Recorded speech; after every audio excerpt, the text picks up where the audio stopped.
Canada's Parliament ratifies the USMCA, completing the last step for the globalist trade scheme to go into effect.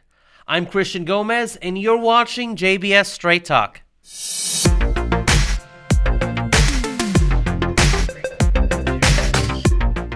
With all the buzz of the COVID-19 in the media, chances are you didn't hear that last Friday, March 13th, the Senate of Canada passed Bill C-4, known as the Canada-United States-Mexico Agreement Implementation Act. Shortly after Bill C-4 was passed, it received Canada's royal assent.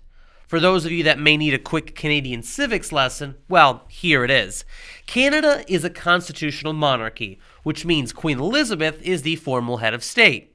Unlike the U.S., where bills that pass in the House and Senate are signed by the President in order to become law, in Canada, bills that pass both the lower and upper houses of their parliament have to be approved by the Queen. And since Canada is a Commonwealth realm, it uses a Governor-General as the Queen's representative. As Canada's Governor-General, Julia Payette gave her royal assent ratifying the United States-Mexico-Canada Agreement. So what does this mean for you watching in the U.S.? Well, when President Trump signed the USMCA Implementation Act in January, the USMCA didn't enter into effect just yet. It still needed to be ratified by Canada, which, at the time, was the only country that hadn't done so. Mexico ratified it back in 2019. On March 11th, in anticipation of Canada's swift approval of the integration scheme, U.S. Trade Representative Robert Lighthizer sent Congress a notice of entry into force for the USMCA of June 1st, 2020, just in time for beaches, summer barbecues, in the good old U.S. of MCA. God bless North America. But seriously though, sarcasm aside, this agreement threatens to undo our nation's independence as it subordinates the U.S. to global governance bodies like the WTO and various UN conventions, and it undermines the sovereignty of our nation's economy by advancing the economic integration of all three countries. The USMCA gives American dairy farmers only a slight increase in access to Canada's dairy market, the same increase negotiated back in the TPP.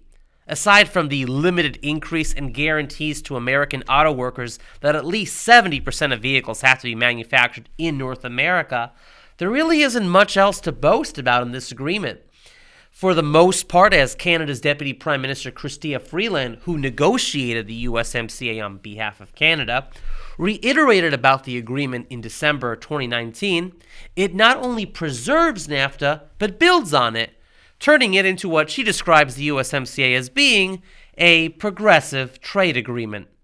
For information about exactly what is in the USMCA and why Chrystia Freeland called it a progressive trade agreement, read the article, What's Really in the USMCA on the newamerican.com, and also visit jbs.org/USMCA for more information. We realize that Congress and the President may not have the appetite to withdraw from the USMCA and to repeal the USMCA Implementation Act. However, unless we want this integration process to continue and ultimately lead to the creation of a North American Union, then we still need to educate others, especially members of Congress, about the dangers of the USMCA and of the globalist trade agenda as a whole. Use the links below to educate others and Congress. Ask your representative and senators to read the information you've given them and urge them to get us out of the USMCA. Until next week, take care and God bless.